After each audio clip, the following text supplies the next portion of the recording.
ओम शांति।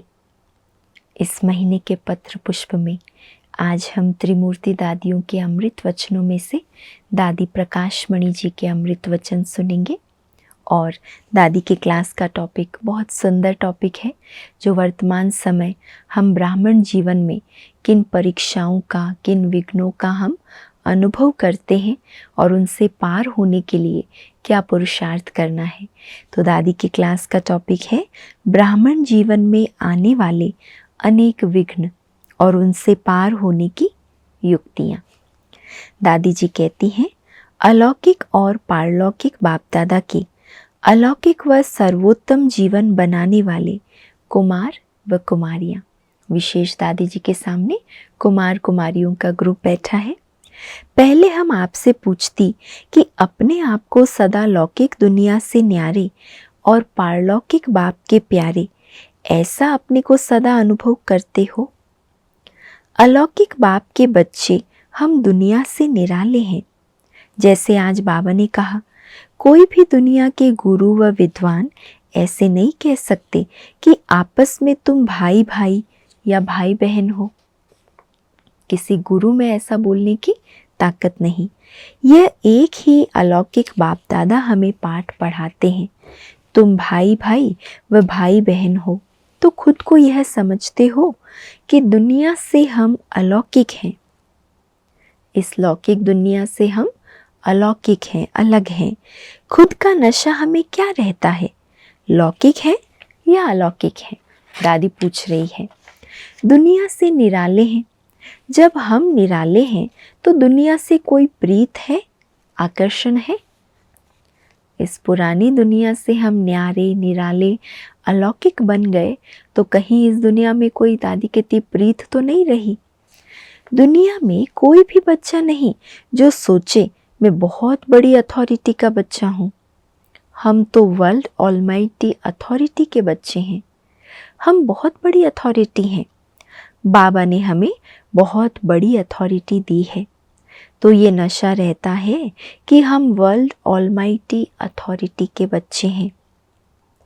कोई कोई हमसे अनेक सवाल पूछते हैं, मैं आज उनका जवाब देती हूँ। कोई कहते हमारे जीवन में यह विघ्न आते हैं। मैं कहती ये दुनिया है ही विघ्नों की दुनिया। विघ्नों की दुनिया में ही बैठे हैं और विघ्न ना आए, ये तो हो नहीं सकता ना। तो दादी कहती ये तो विघ्नों की दुनिया है। दुनिया माना ही कदम कदम में विघ्न।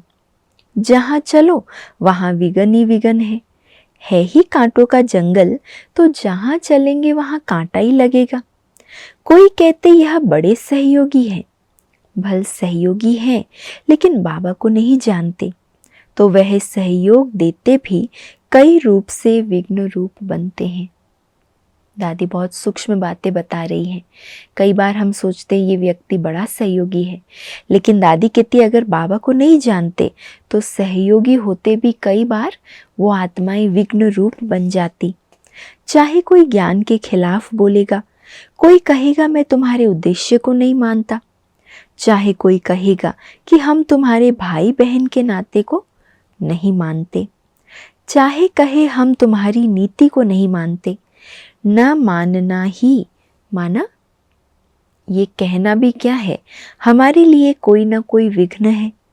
चाहे अपने माँ बाप हो, चाहे दोस्त हो, चाहे व्यवहार में कोई हो, सब विघ्न रूप बन जाते हैं। कहेंगे अगर तुम ज्ञान में चलोगे तो नौकरी नहीं देंगे।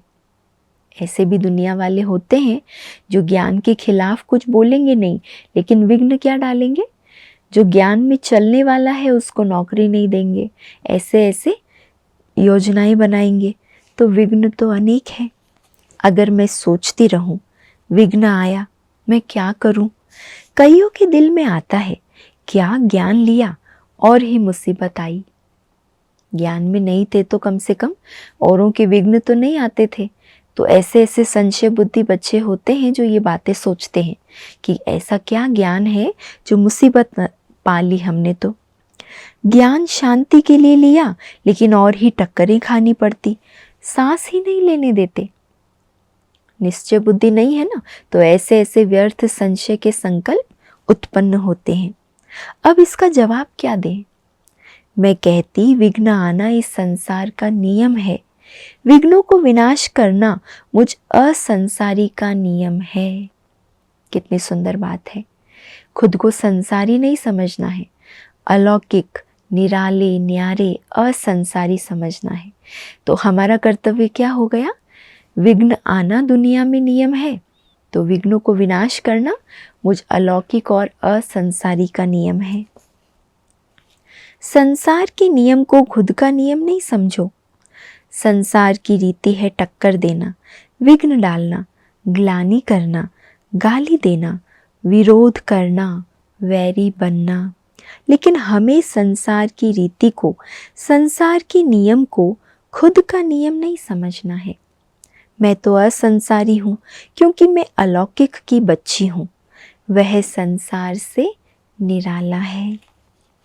ब्राह्मण कुल में भी कोई कोई एक दो के लिए विघ्न रूप बन पड़ते हैं। अगर आज मेरी कोई महिमा करते तो कल गाली भी दे सकते हैं। दादी बहुत अच्छी बातें बता रही हैं। वर्तमान समय अनुसार क्या क्या परीक्षाएं आती है, कार्य व्यवहार में क्या क्या बातें आती है। तो दादी कहती है ऐसा नहीं समझो जो आज हमारी महिमा करते हैं वो सदा ही महिमा करेंगे, नहीं। दादी कहती कल वो गाली भी दे सकते हैं। आगे बढ़ता देखेंगे तो ईर्ष्या करेंगे, आगे नहीं बढ़ेंगे तो ग्लानि करेंगे। ये तो है ही जैसे बुद्धू। हंसूंगी तो कहेंगे चंचल है, चुप रहूंगी तो कहेंगे बुद्धू है। जिधर जैसा करेंगे उधर वैसी बातें बोलेंगे। तो दादी बोल रही है हंसते हैं तो कहेंगे चंचल है, चुप रहेंगे तो कहेंगे बुद्धू है। अगर सेंटर पर काम करूंगी तो कहेंगे सारा दिन सेंटर ही याद आता, घर बार कुछ नहीं। अगर नहीं करूंगी तो कहेंगे यज्ञ स्नेही थोड़ी है। अगर अपना तन मन धन सफल करेंगे तो कहेंगे कुछ तो फ्यूचर का भी सोचना चाहिए। अगर नहीं करेंगे तो कहेंगे मनहूस है। अगर ज्ञान के नशे में सब कुछ भूले हुए होंगे तो कहेंगे इतना नशा थोड़ी रखना चाहिए। अगर नशा नहीं होगा तो कहेंगे इसको तो बाबा पर निश्चय नहीं। जैसे वो कहावत है ना, चित्त भी मेरी पट भी मेरी, माना इधर जाओ तो भी बोलेंगे, इधर जाओ तो भी बोलेंगे। जो करेंगे उसमें कोई ना कोई टीका टिप्पणी तो करते ही रहेंगे। दोनों तरफ मुश्किल ही मुश्किल है। सिंधी में कहावत है, चक्की का पुर नीचे का उठाओ तो भी भारी, ऊपर का उठाओ तो भी भारी। है ना, गेहूं पीसते ना चक्की में, पुराने जमाने में जो चक्की हाथ से चलाते थे, तो ऊपर का भी पुर भारी, नीचे का भी भारी, ना उठाओ तो पीसू। अगर सिंपल रहते तो कहेंगे ये सन्यासी बन गया। अगर ठीक ठाक रहो तो कहेंगे इसे वैराग्य ही नहीं आया।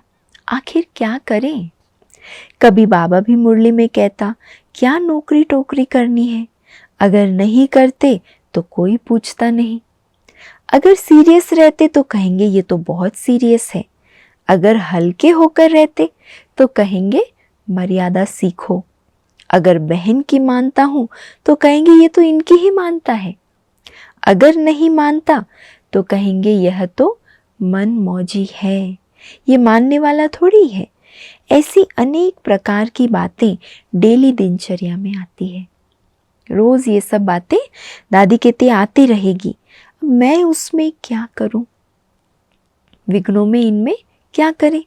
अगर इस बहन की सुनता तो दूसरी को ऐतराज होता, बड़ी की सुनता तो छोटी नाराज होती, छोटी की सुनता तो बड़ी डांटती। आखिर भी मैं क्या करूं? ये सभी के सवाल हैं जो सदा से ही चले आते हैं। विशेष रूप से ब्राह्मण जीवन की बातें दादी सुना रही है, जो हर एक ब्राह्मण किसी न किसी रूप में इन परीक्षाओं से गुजरता है। जीवन भी एक नैया है, इसको चलाना होशियार मांझी खेवैया का काम है। इसके लिए पहली बात हमेशा समझो, जितना रुस्तम बनेंगे उतना रावण रुस्तम बनेगा। अब दादी इन सब विघ्नों का हल सुना रही है कि जितना रुस्तम बनेंगे उतना रावण रुस्तम बनेगा। रावण क्या क्या करता है, आप उसकी 100 बातें लिखो। कभी कुदृष्टि लाएगा, कभी संस्कारों की टक्कर में लाएगा, कभी ईर्ष्या में, कभी मेरेपन में, कभी जोश में। उसकी 100 बातें कम से कम है, मिनिमम दादी कहती है 100 बातें, लेकिन हमें उसे 100% जीतना है। अब यहाँ चाहिए हमारी बारीक बुद्धि। दादी कहती है रावण की कम से कम 100 बातें हैं, अब उस पर 100% जीत पाने के लिए चाहिए बारीक बुद्धि, अपनी सूक्ष्म से सूक्ष्म बुद्धि। उसके लिए हमारे सामने है श्रीमत। जितने श्रीमत के बाबा इशारे देता है वो सब हमारे सामने क्लियर आईने में होने चाहिए। उसी पर अपने को चलाओ। हमें बाबा कहता तुम्हें पावन बनना है, माना सतो प्रधान बनना है, तो पहले अपने को देखो। हम बिल्कुल ही तमो थे, हमें सतो में आना है।